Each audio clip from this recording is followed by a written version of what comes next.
When I first started with the Spectrum streaming service on Xumo, it was a great deal at $24.99. Less than 6 months later, it went up to $29.99, a 20% price hike in 5 months. And sure, it has hundreds of apps, but so doesn't my Apple TV and any other TV that's smart.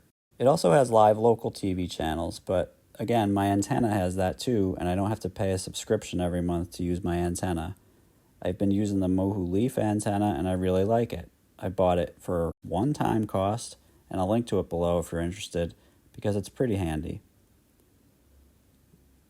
I did like the remote that was on the analog Spectrum traditional cable boxes, the one that had the cable that actually plugged into the back. That remote had up and down buttons, page up and down buttons, and really got the notion of channel surfing. When the Xumo came out, I loved the price point. It was a lot cheaper, a lot less expensive, but it was also a lot cheaper in the sense the remote has no page up or down button.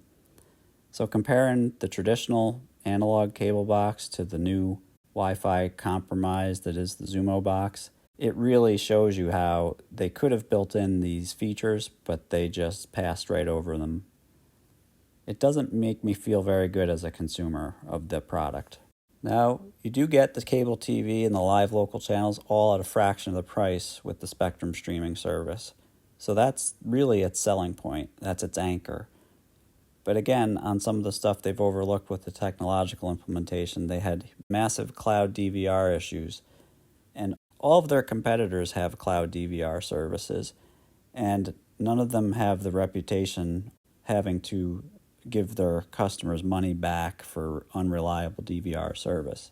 So with all these options out there, maybe Xumo is just the latest example of an old traditional cable company who failed to get on the bandwagon of what was possible over streaming services until it was too late. And maybe that's how it will end for Spectrum. Maybe they'll get gobbled up by somebody like YouTube TV just for their content and their streaming rights. But at this point, I can't defend spending $39.99 a month for something that was a lot cheaper last year at this time and is still really difficult to use. Let me know your thoughts in the comments below, and if you have any ideas about which streaming service you prefer,